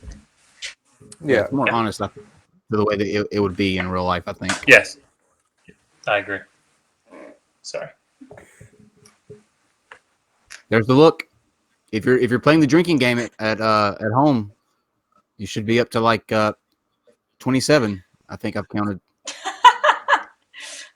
I thought we'd been better this time. Next time, I'm gonna put a little counter up there atop of the nun's head. Just have a look counter. Megan, do the look of "you're so wrong." Let me explain this. Do that kind of look to him. How does that look? It should be pretty natural. There you go. I love it. That's awesome. That's the no. Let me take this one. Look. But yeah, Megan, we were just talking about the parallels between the Bible and the this flood story, and we're up to the animals and the motivation for the gods to destroy the earth. One was trying to put morality behind it, and the other was, just these guys are dicks and I'm tired of them. Let's clear them out. Yep. I got a question. Is the boat size mentioned in the Epic of Gilgamesh? Is it like the same size as the one in the Bible? No, it is mentioned. It's differently constructed. Again, I haven't. When you get to the part in these texts about the numbers, it's very easy to kind of gloss over it because you go, yeah, I know this is describing the dimensions, and I don't really care. But no, it's not the same. No, it's not the same. But there are dimensions, and I would imagine that, without looking at it, I would imagine that the biblical ark is probably bigger, but I don't. I have the measurements, but I don't. What are 1 acre in area. See, 10 rods the height of her sides. If you know what a rod is. Yeah, that's the other problem. Is that you have to, like a cubit's 18 inches. You're good with that, but getting into some of these other sizes, when you come through in the Akkadian, you're like a rod. Yeah, I don't feel like going to. there's no tablet out there that says, okay, this much is a rod, and they actually draw Oh, it out. yeah. or something. There is. Yeah. We just don't. Yeah, Just there's a section of this series called RLA, Real Lexicon de Seriologie. It's like a massive encyclopedia. Yeah, there's a section called Maße und Gewichte, which is this really long section about weights and measures. In German. That one's in English. Oh, is it? Yeah, the title's in German, but it's I all in understand. English, which makes it great. Of course, we're fluent in German, no question. In case our advisors are watching, we can read German, no problem. 9. But No sprechen die Deutsch. Bless I just had a genius idea. What would be a great competition to Ken Ham's Ark is for them to build a Gilgamesh version of the Ark encounter. Yeah, they got room for it there. I mean, have you ever looked at the Ark? That would be amazing. Like dicks last resort yelling shit at you as you walk by. If you get Great. a chance, go Google the Ark in Williamston, Kentucky. Go. The parking lot is like 3 times bigger than the Ark itself. Go compare it. Go to Google. I'm not even lying. Go to Google Maps, Earth, and look at the difference. The parking they expected was huge, and they never filled up not even like a fourth of it. It's never filled up. oh my god! So they had very high expectations that didn't come to fruition. That's for sure. Well, Why would you wanna go enough there? room for us to build an ark then. I don't know. Well, there's no repeatability. It's not like you go there more than once, right? I mean, who would want to get an annual pass to go see that? I have no idea. He expected 2 million annual. He got about half that. His opening weekend was the biggest weekend they've ever had. So they've never beat. If your biggest weekend is your opening weekend, you got problems. You're not starting. Let me tell you, and so when that they're thing not doing opened, very well. It literally took first place for. Remember that Carnival cruise that it lost power, and it was called the poo cruise because it filled up with just shit because people they couldn't do anything with it because it ran out of power. That was the poo cruise up until the point that they opened up the Ark encounter. Now that boat is full of more shit than that Carnival cruise could have ever hoped to be. I think my favorite video of that arc is when Bill Nye visited, and I know Bill Nye isn't that a was good. biologist or anything, but man, I just watching them get destroyed. It was like a Great Dane walking around with a little chihuahua. I mean, Ken Ham was just like, "Why don't you believe? Why don't you believe? Believe." And See, I Look, like the the Ice Iron Age happened. going down there. There's a big sign that says that it did. Oh gosh. No, Aaron has a tendency. Aaron destroys that stuff when he goes down there. He just rips them all to shreds. And I'm sure. he'll stand outside there and have conversations with people and just explain to them how it really is. They're coming here next week. Answers in Genesis is coming here next Wednesday. Yep, one of the leading biologists on the Ark team will be here on Wednesday to debate Dr. Mays with replacing Darwin. Yeah, people may not realize how rare of occurrence that actually is. This is almost unprecedented. The PhDs from Masters of Generous do not tend to go on forums where they don't have control. Matter of fact, they avoid them like the plague, and I should know because I've contacted them all. I've corresponded. You name them, I've corresponded with them at some point, pretty much, and none of them are comfortable enough to go on a forum. Now they'll correspond. Like Dr. Humphreys has been very generous. He's corresponded with me numerous times. He wrote an article to the Journal of Creation based upon what we talked about with Dr. Lachelle and Dr. Henke, but coming on, he won't do it because he won't have control, and that presents a problem because he'll be asked questions that he knows he doesn't have the answers to. For his clients. Sign a lot of paperwork, a lot of paperwork, a lot of agreeing to this, and this. But we've been working on it since February, and it finally came together next Wednesday. Wow. So. It's going to go really well because I mean Congratulations. he's a really nice guy. Dr. Jeanson's a really nice guy, and so everybody's going to be polite and civil, and it's going to be academic and scholarly, and two people with PhDs on a similar subject to see who makes more sense. Or will it? Or we can play dumpster fire. No, we don't want a dumpster fire in this one. We want them to come back. I'd love to get like Perdome to come on, Nitrogena Perdome. Oh man. That I would want be to. amazing. I want to kill. I want a dumpster inferno. You don't have enough of those. Scorcher. No. You can never have Well, enough dumpster infernos. I guess we are at the 90-minute mark, but I guess since we're coming kind of on the arc, no pun intended, of the story, this is a good time to have a little bit of story time and kind of frighten you a little bit. I'm always looking for the next crazy thing. Like, it wasn't enough when somebody believed the earth was flat. It wasn't enough when somebody didn't believe that viruses existed or that dinosaurs didn't exist. Coming up September the 11th, that cabbage juice can cure cancer, regrow your limbs, and cure you from being gay. That's happening on September the 11th. I'm actually going to drink this juice live, and then we're going to take a bunch of dick pics and put them up on this monitor over here, and I'm going to see if I still react to them. So that will happen in real time. That's why you had me text that. Yeah. That's, I'm taking all forms of submissions. So this could be a thing. September 10th could be the last day I am gay. So I'm gonna douse myself in glitter and rhinestones. But that's not enough either. As far as that sounds, that's not enough either. Yes. And a lot of salted cabbage juice. Yeah, it's salted. Actually, very salted, like seawater salt. It was on Dr. Phil about a month ago. Her name's Jilly. It's Jilly Juice. She's on Dr. Phil, and two of the ladies that were there, one of the ladies said, "I've got this headache. It's been going on for days." So she goes to the doctor. She had 2 strokes.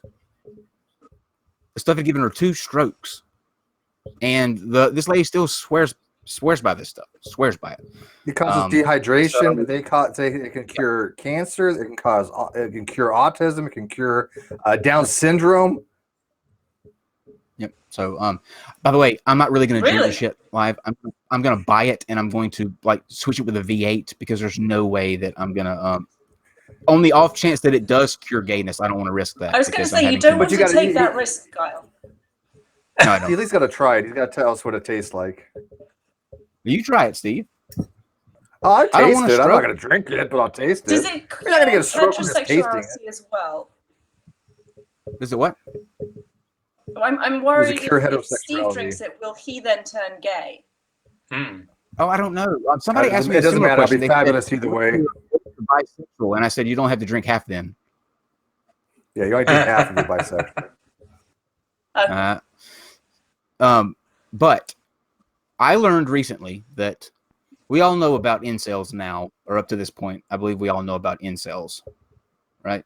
You guys know about incels? I do. I will agree.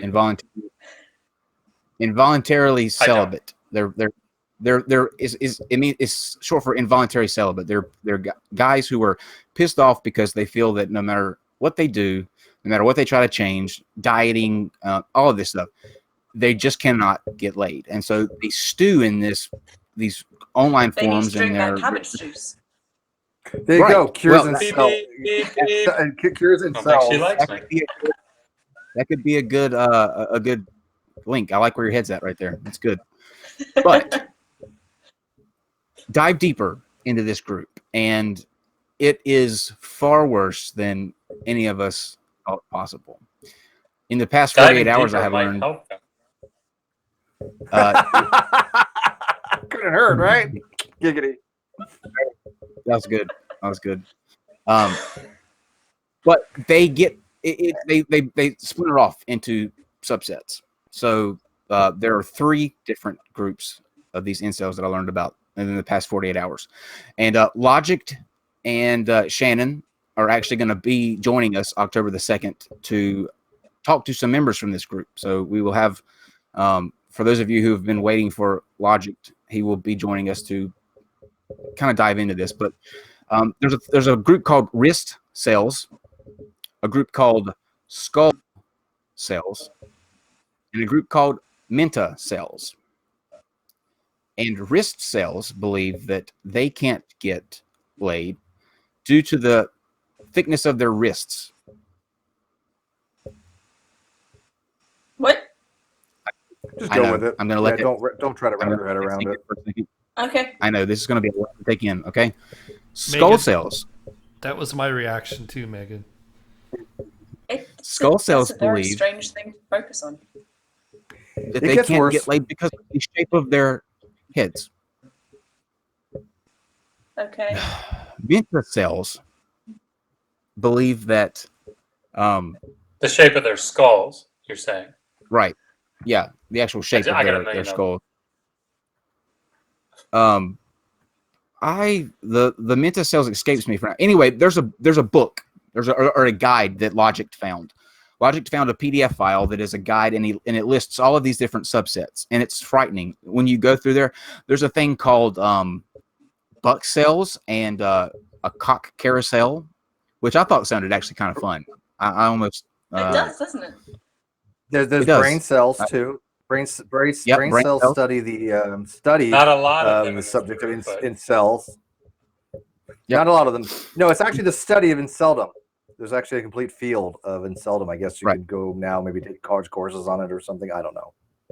Wow. And I say this to bring up a point because we were in an after show hangout the other day after the feminism debate that we had with Holy Kool-Aid and Imraz and Nate was in there, and we were all just having a good time, and we started talking about this when we got off on this tangent. Like they're just going crazy. Like groups are splintering off, and we're making all of these different groups with labels that are just ridiculous. And how does this happen? And then Thomas Westbrook, who is aka Holy Kool-Aid, jokingly said, next thing you know, there'll be something called like we're talking about TERFs, which were transgender Exclusionary. Trans-exclusionary radical. radical trans.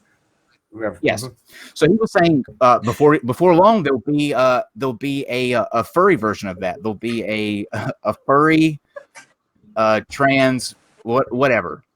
He said it jokingly. Furry exclusionary and I was radical like, it's furry Right. exclusionary Furry. radical trans. Right. He Feminist. said that as a joke, and something struck me like, no, that sounds too realistic to be just a joke. And I Yeah. googled it, and wouldn't you fucking know? There's a FERF group. There's a furry exclusionary radical feminist group, and then there's a subsection of them. Steve, do you want to tell them what the subsection of them is? There was a subset called furry wanking exclusionary radical feminist. So FERFs have a subgroup, FERFs, FWERTs. I'm not making this up. This is the world we live in now, ladies and gentlemen. This is the world we live in. We live in a world of wrist cells, skull cells, FERFs, FRFs, GURPs, TERPs, LERPs, MERPs, KERPs. It's ridiculous. Okay, Oh, but God. this is to be fair though, this has been around for a very long time. It's just been in the Christian world, right? You have the First Baptist Church of Southern Maryland, the Second Baptist Church, then you have the First, Second Baptist Church. I mean, you could. That's a good point. Sub. a It's good just point, now actually. it's hitting. Now it's just hitting Secular mainstream. society. Yeah, secular society. That's a very good point. Yeah, I mean, That's a very good point. But you never had the furry First Baptist Church. There was never a furry. There will be. There will be. No, there will be. There Give will it be. time. There Give there it- probably There is. is already- You know there what? will I be. gotta Hold see if on. there's a furry religion. Yeah, Google it. Google furry Google that, religion. Steve. I guarantee you there is right now. There's furry spirituality called. Let's see here. Stop right Well, it's there. I don't called even want furry to know. Any- spiritual. Yeah, furry spirituality. Yeah. Under They Wiki worship, Fur. There's a Wiki Fur. There's a fucking Wiki Fur. Oh my god. Of course Not even there right. is. Okay. There's a Wiki to furries. Listen, I get it if you want to be a furry. Okay, if that's what you want to do, that's completely fine. But let's don't push the envelope where you start saying, no, I really am this animal. Like, no, I really am a wolf. I've seen that. I've seen people get on and say, I am really a wolf. I am not a human. I don't identify as a human. I am a wolf. And that's not how it works. Like, you don't get to identify as a wolf and make everybody else believe that you're a fucking wolf. That's not how would it you works. know what a wolf identifies as? I mean, I understand the gender mindset, male and female, but how the hell would you know what a wolf That's I mean, different. that's a completely different Identifying as a man or woman is species. completely different. But don't come to me Sure, and tell I me can that I Afraid have of to what's talk. going on in the live chat. They don't buy any of this. I think we're making all this shit up. They're like, there's no such thing as furry exclusionary radical not- feminists. We're not making it up. They're not. Google it. Go look it up. Yeah. We're not at all. It's not a joke. And see, that's the problem, is that we all treat it like jokes until it's too late, and then before you know it, you're surrounded by thick-wristed, odd skull-shaped furries telling you, demanding that you you address them as a wolf. Yeah, but you won't That's be what will happen, surrounded by man. them for long because they can't get laid. So, natural selection. That's true, but it's not ISIS that you need to worry about, ladies and gentlemen, and it's not terrorism. It's these groups. These are the groups that will sneak up on you. Okay, And I don't even know I guess there's another subreddit, crystal encased furry wanking exclusionary radical feminist. I don't know what the hell that means. But CEFWRF. Fuck if I know. I couldn't even venture a guess. If there were aliens, I crystal. don't know why they haven't visited yet. They probably took one look down below and went, "No fucking way." Nope. I'm just looking at the Reddit. Shiny crystal encased furry wanking exclusionary radical feminist. There you go. I can't get these 10 minutes back. We're done. The thing is, Super chat. Someone actually bought that as a domain. Like, oh yeah, do the super chat, Steve. I'm already pissed off again now. I can't go on with this. Okay, 0132132 $5.05. I've been watching insane conspiracy theorist videos about giant trees for like 3 hours. Please bring me back to reality with this show. I've been following some of that stuff. You guys know what that is with the giant trees? With the you remember? You know what Devil's Tower is in Wyoming, right? That big plateau is really, it's a very iconic thing. Oh, you're English, that's why. In Wyoming, there's this big this really iconic structure. It's a plateau, but it's called Devil's Tower.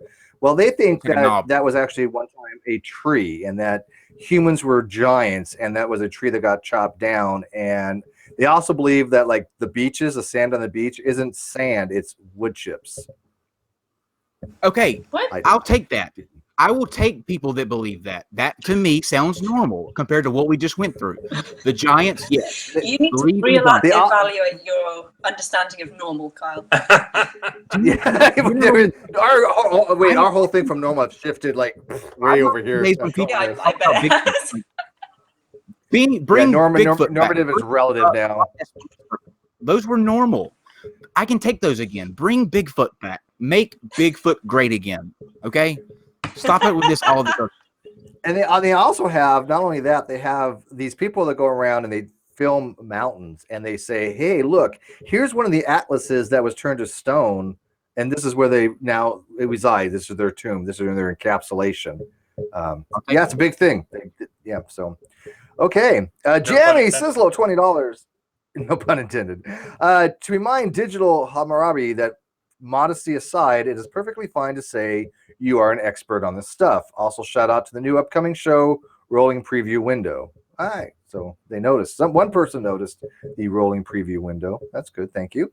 But yeah, I agree with Jamie. I mean, it's good. It's good to be humble and stuff, but you're an expert in a certain field. Say you're an expert in this field. There's no reason to shy away from that. And both of you are definitely experts in seriology and many other things. Well, yeah, she's an expert. You're just here for Steve and I are just here for Kyle's eye candy. Steve and I are experts in herbology. Mm-hmm. Certified. Prophet of Cthulhu, $5. Did the Epic of Gilgamesh share a god pantheon with the Enuma Elish? Is that how you pronounce it? Enuma Elish? Yes. Elish? Yep. Okay. Enuma Elish. Yeah, it means when on high. Gotcha. It's the first two and words one more. of the, sorry. That was an actual pantheon then? There is no one single Mesopotamian pantheon. Yeah. It kind of varies depending on what city you were from, like what order the gods were in and who was related to who. Yes, generally speaking, they're the same gods in the Enuma Elish as in Gilgamesh. The book that I'm going through now in the daily data, this book by Elio Oppenheim, he has a chapter, and it's a little extreme, but it's entitled "Why a Mesopotamian Religion Should Not Be Written." And again, I think he probably wrote it. It's a bit tongue in cheek. Yeah, but saying that the pantheon, like what is Sumerian religion? It's you're talking about 3,000 years of recorded religion, and so and in different places in Mesopotamia, so there's not this homogeneity. I think that to the extent that maybe we would like, but yes, Generally speaking, they're the same Same gods in gods. both literature. Can you hold that book And up actually, one more time to the camera, Dr. Bowen? If this is the one that I'm thinking, I don't think it is. But what is the there's one like wall carving that looks similar to that, where this guy's fighting this thing that looks like a it's got like a tiger-looking head, and it's like Yeah. three that was different. Tiamat, wasn't it? Was it Tiamat? Was it supposed to be? Well, that one Isn't is that a there? cylinder seal. Okay, But I know the Yeah, what's I know that- the what's that wolf animal right you're there talking about.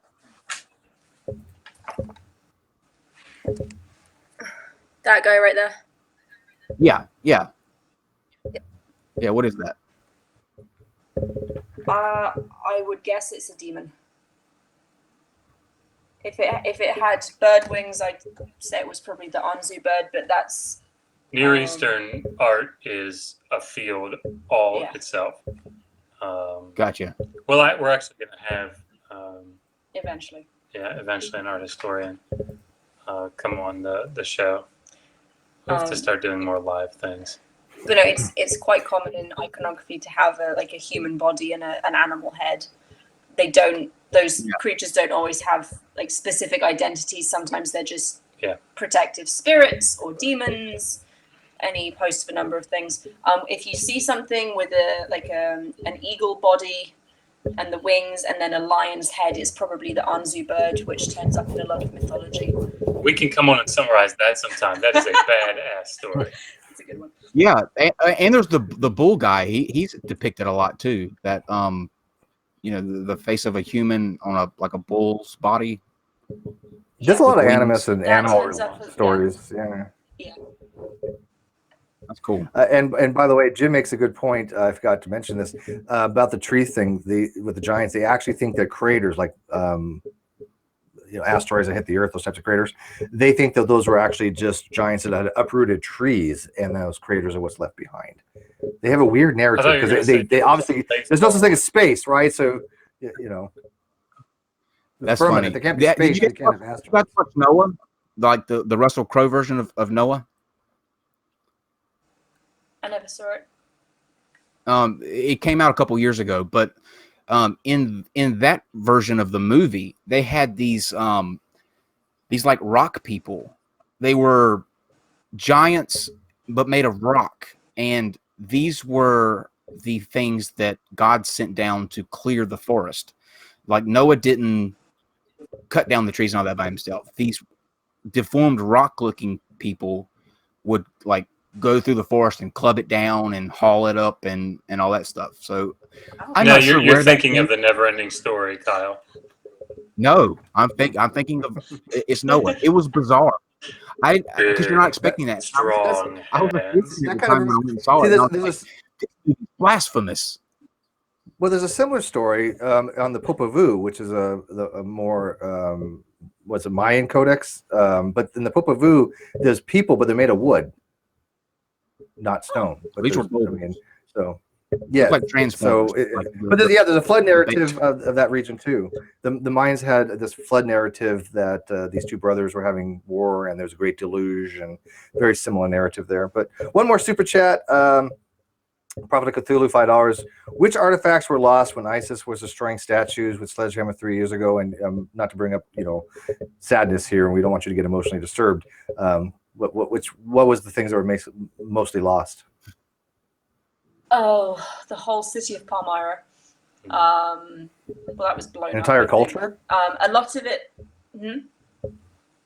An entire culture? Well, no, the city of Palmyra. They kind of went through there with bulldozers, I think, or explosives of some kind. So that's mostly gone. A lot of the videos that were put out were Neo-Assyrian Lamassu, which are those big ball-headed, like four-legged figures with the giant wings that were used to protect. Sorry, cat. For real? Yeah, well, didn't they destroy Lamassu? Oh, no, I was saying for real. Oh, the sorry, the cat jumping just jumped up and was about to sit on the laptop. He was about to die. He was about to die. So the Lamassu was the thing that a lot of the videos were of.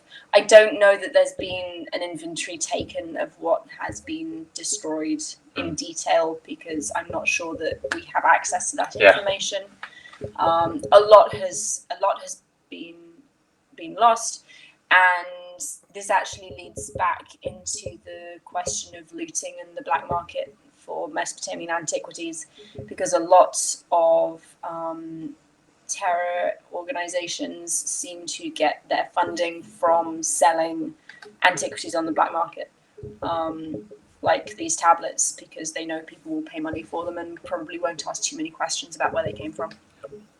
What are they doing much more is to one of those secure tablets? some of these things? Like, are they expensive? And yeah, Well, like what's when the cost of them? Yeah, I mean, I know that I excavated with a team from Hopkins in Syria in 2010, and at a small site to the east, about an hour and a half east of Aleppo. And there was a village. There's a village right on the tell, right on it, but just beside the tell. And there was a guard that was hired from the village that sits there year round, and he was paid by the excavation team to guard the site. That's what he does. But that's an exception. A lot of the times, archaeologists don't know about sites, and if local people find them first, then that kind of thing happens. And also, you have the problem, especially with Syria and the civil war. Once that kind of thing starts happening, really the concern for antiquities and archaeological research quite rightly goes out the window, because people are scared for their lives. Yeah. How much? And to answer the question about costs, I actually don't know. Oh, I'm sorry. Got it. Let's see what they went on eBay. I was getting ready to say the same thing. Stuff turns up on eBay. Like, you can find stuff on eBay. Don't. No, please, for the love of God, don't. I mean, how would do you think you it's more? What'd you say, Kyle? You're breaking up. You broke up. I was saying, how would you know, like, if you were going to buy one, which would be an authentic tablet and which, would be a counterfeit? Yeah, you might not. Yeah, and it's not always a case of counterfeit. It's more often a case of, was this excavated legally? Is there some kind of documentation of authenticity? Has this left the country of origin legally, or has it been smuggled out in someone's suitcase hidden under their socks? Which do you think is more of a moral, ethical issue? The person selling a tablet or the person buying it? It's a great question. I tend to ask a few every so often. Both. Yeah. And it's one of the frustrating things, I think. We had an issue recently with some people that were going up to visit the Museum of the Bible. And, of course, they didn't think anything about this. But, going and spending the money to support that organization that's doing this immoral thing, this Christian group that's doing this immoral thing, it's just bad. Well, we couldn't stay quiet about it, so. And there's also links in with that is these looted objects, especially if they're tablets and they have writing on them, become immensely more valuable once there's a translation made of them. Yes. When you know what something says, people will pay more for it. So there's quite a big controversial debate in our field as to whether professional scholars should even translate this stuff. On the one hand, you want to translate whatever you can because it adds to our collective knowledge of the culture and the civilizations that we find so fascinating, and then inform our opinion of the current world. But on the other hand, once you translate it, it's more valuable and you're effectively encouraging looting. Yeah. And stuff. I don't have an answer for that at Yeah. all. It's very difficult. We interviewed. Well, one last somebody- question again. Yeah. Go What's ahead, that? sorry. Just one last. We have one last question on the table, but go ahead and finish what you were saying. We did an interview a couple of months ago with a PhD in archaeology who actually is also a journalist who specializes in the study of looted antiquities. Digital Hammurabi. Go check it out. Like and subscribe. Like and I believe that's subscribe. Yeah, that's already been used. Can't get that one. You need something else. You should be let's see. We'll think of something to do with Oh no, Well, we you know have what? we Say it have a in Sumerian. tagline. How about this? Say it in Sumerian. Yeah. No, we have our tagline. We came up with it last week. It's It was good. at the end of every video we say, until next time, resist poor scholarship. Always ask, how do you know that? very good. Oh, so like you're Which is pre-supping. weirdly You're also what we pre-supping tell then. our 11-year-old. Yeah, our Patreon. When you join our Patreon, you join HAPS. Humans Against Poor Scholarship. So That's very clever. I like that. We still are looking for But- our sign off line. Still haven't We're found never it. going to have one. But isn't that Site 10's pre-sup tagline? How do you know that? Oh, is it? I ours didn't know that. ours is Yeah. better because his doesn't I mean like yours anything. better. He's being No, it really facetious. doesn't. It's well, His he does means use that I question. have an mark, but, argument, so Right. I will ask you how you Exactly. know that because I don't have anything to say back. So the last question on the table that's important. Inquiring minds do want to know this. Kyle, have you fixed your chair? Well, you tell me, guys. Does it seem like I fixed my chair? Am I back to my No. normal? No. Huh? No. It I seems am. like you're a little bit low still. No. Really? Seems like I'm you're a back little bit to low normal. to me. I don't know. I was just like, whenever I Oh, get you're leaning back. That's enthralled why. listening to, I hunch over like this. But that's just Yeah, me you're being hunching or enthralled leaning back. in what I'm doing. I did get a new chair, and my new chair allows me to recline and rock when I want to. See, if I was still on the floor, I wouldn't be able to do this right here. Well, there you go, Fancy. people. Now you know. Now you know. Okay. Yes. So now it is time for you guys to let everybody know what you've got coming up, where they can find you, social media, Twitter, all of that good stuff. Okay. Sell yourself. Our Twitter is @digi_Hammurabi. It's mostly me, but if you send us questions that Josh needs to answer, I will see that he gets them. I can usually be found arguing with people who think that the Bible is historical fact, and retweeting interesting things about cuneiform because I am first and foremost a cuneiform geek. We have our weekly soothing stories with Megan, where she reads in her amazing British accent a Sumerian or an Akkadian literary text. And they're actually really, really awesome. And of course, Monday through Friday, I do the daily data. So right now we're going through, we just did a whole series on biblical textual criticism. So If you've ever wondered how the Bible came to be in its current form, go watch the videos and then you will know everything. how did all the errors creep in and how did things change? Who copied it? It's all in there. And now we're going through basically an introduction to Mesopotamia, the history, the culture, in a really easy to digest format. I teach once a month. I put out a Sumerian grammar video, and 2 weeks after I put it out on Saturday at noon, we do a Google Hangout, which is basically a class where we go over it together, and all of it's free. Obviously, just email us at digitalhammurabi@gmail.com to get the Link. link. There you Are go. you gonna do? Are you gonna go in course with like history, and when you get to the where, I guess Babylon turns into Assyria, are you gonna become digital Assyriology at that point?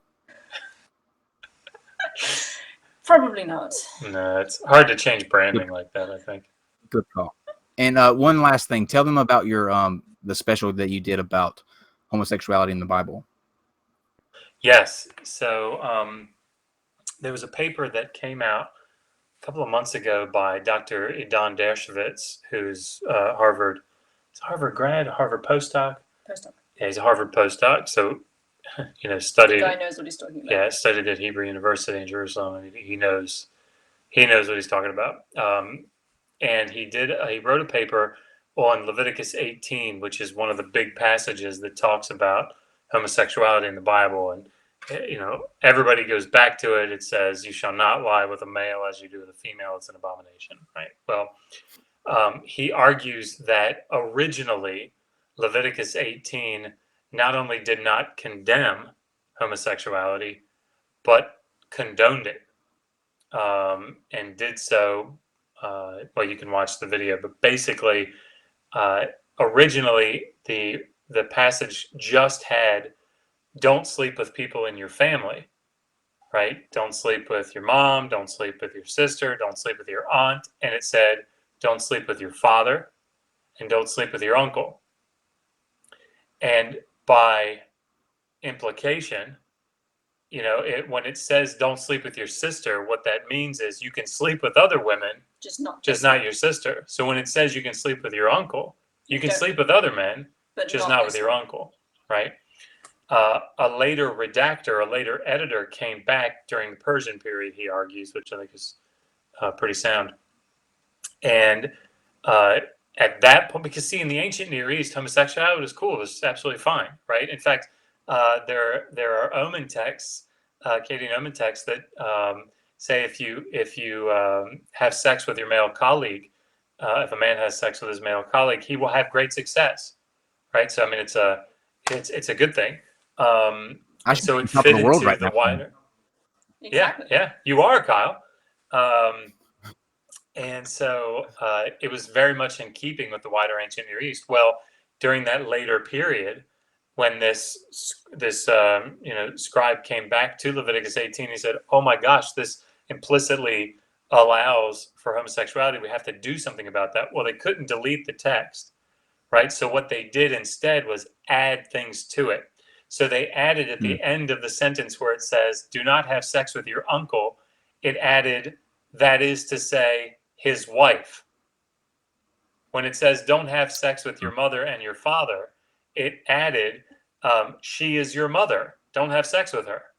Right? In other words, completely taking out the male part, and it only does it on the two verses that talk about sleeping with your male relative. So I did a video about it, summarizing it.